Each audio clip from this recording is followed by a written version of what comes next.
Ciao ragazzi, bellissima notizia, la nuova prova a tempo si corre su Spa. L'auto da utilizzare è una Red Bull X 2014 Junior, non una delle mie preferite, ma le condizioni del circuito invece lo sono perché è bagnato. Vanno usate gomme intermedie, ma non sono le solite condizioni che troviamo nelle gare online, cioè un bagnato omogeneo, tutt'altro. È piuttosto come la gara che facciamo a Tokyo, dove quasi tutti andiamo a far mare, ovvero ci sono varie buche d'acqua, ci sono vari rivoli d'acqua, attraversamenti d'acqua e parti di cordolo allagate, quindi tutte condizioni da cercare di evitare per essere veloci e la cosa mi piace tantissimo.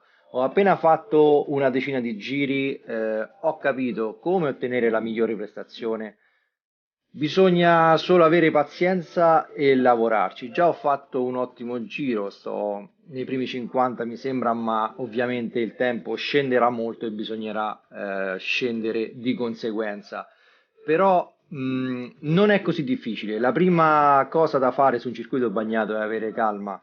Non bisogna strafare, non bisogna cercare di accelerare il prima possibile. Le staccate vanno anticipate ovviamente, soprattutto attenzione con la trazione in curva, quindi diamo il gas con molta calma. Se riuscite a rimanere calmi e non strafare, riuscirete a fare un buon giro. Quindi vi faccio vedere il mio giro attuale. Dovete stare molto attenti sulla ripartenza ovviamente della prima curva a destra, quindi come andiamo a ridare gas, l'auto tende al sovrasterzo di potenza perché trazione posteriore, i cavalli sono tanti, l'auto è pure leggera, è bagnato, quindi ragazzi, molta attenzione. Come vedrete in gara non ho utilizzato nessun controllo a parte l'ABS perché quest'auto è simile alle Formula 1, quindi gira con la trazione. Se mettiamo il TCS la trazione viene smorzata, è più difficile farla rimanere nella corda della curva, piuttosto col TCS tenderà al sottosterzo. Ci ho provato un paio di giri ma non mi piace assolutamente, quindi proverò sicuramente adesso a migliorare ma senza TCS perché dà molto fastidio con queste condizioni. Quindi arriviamo allo Rouge di On, altro punto critico, quello è un punto critico già quando è asciutto, figuratevi quando è bagnato. Si fa tutta di quinta, tagliate bene il primo cordolo a sinistra, poi mentre state sulla curva a destra andate a pizzicare il cordolo a destra, occhio lì con l'acceleratore, dovete stare a parzializzare continuamente, soprattutto quando poi andate all'ultima uscita che porta sul rettilineo, il cordolo a sinistra lo dovete prendere tutto, prenderete un sacco di penalità lì, ne sono sicuro perché dovete capire bene la linea e la velocità di percorrenza. Cercate di rimanere ovviamente il più a sinistra possibile del cordolo, il giusto per stare con la curva a destra sulla linea bianca. Poi tutto gas, arrivate fino a 230 km/h, mettete la sesta, occhio perché a 2,31 entra il limitatore, quindi perdete velocità. La staccata nel primo tratto misto poco prima del cartello dei 100 metri, arrivate fino alla seconda ma rimettete subito la terza, altrimenti se state a alti giri l'auto tende al sovrasterzo. Quindi destra, molta calma, molta parzializzazione dell'acceleratore, arriviamo in discesa, facciamo la curva a destra, arrivate anche lì fino alla seconda, poi rimettete la terza per la percorrenza. Giù a sinistra, nuovamente seconda, terza, se riuscite potete anche farla di terza, ma a me piace farla girare un attimo, anche col cambio. Quindi facciamo la discesa e arriviamo al punto critico, la sinistra in discesa, arrivate di quinta, fate quarta, terza, mettete la quarta e poi importantissimo sulla seconda sinistra mettete la quinta, altrimenti vi girate. Arriviamo quindi alla S veloce, lì è molto bagnato, entriamo a destra, si fa di terza, ma quando imbocchiamo la sinistra rimanete leggermente larghi perché ci sono delle pozze d'acqua all'interno, se le prendete andate in sottosterzo, superate il cordolo e prendete la penalità. Poi facciamo la staccata a destra, lì mettiamo la seconda, usciamo di terza, teniamo la terza, mettiamo la quarta prima di entrare sulla curva a destra che immette sul lungo rettilineo.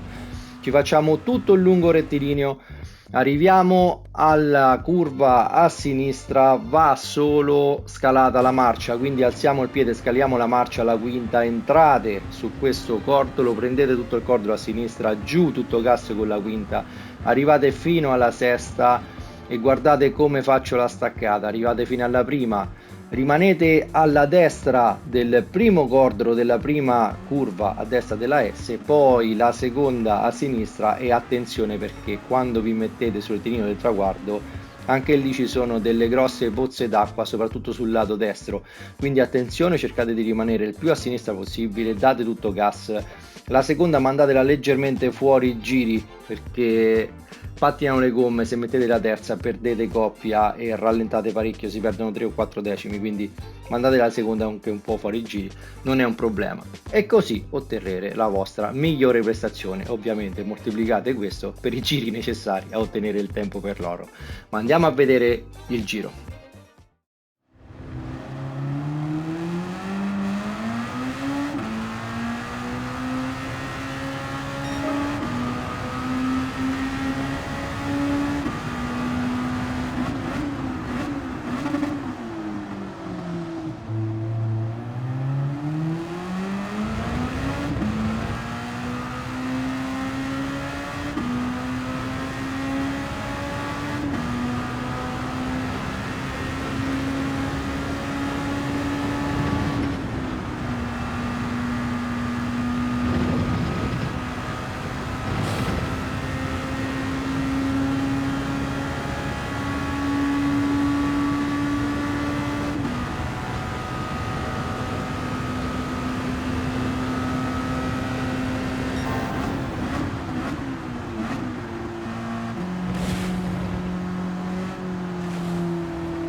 Spero di avervi aiutato con questa prova che per molti potrebbe essere molto ostica. Il tempo suppongo che scenderà e non di poco perché una volta che si è capito dove passare, a quale velocità e con quale marcia, bisogna solo azzeccare il giro perfetto dove non c'è nessun errore, cosa molto difficile perché il tracciato è lungo, le difficoltà sono tante già sull'asciutto, figuratevi con queste condizioni, ma scenderanno almeno di un altro secondo credo, quindi regolatevi di conseguenza, girate, girate, girate. Se questo video vi è piaciuto lasciate un like, condividetelo, ma soprattutto iscrivetevi al canale. Se dovete acquistare postazioni di guida o sedili ricordatevi che il mio partner, la CTS Cockpit Tech Solution, produce postazioni anche personalizzate e sedili personalizzati. Quindi ragazzi, approfittate dello sconto del 20% per tutti i miei iscritti. Ciao ragazzi, al prossimo video.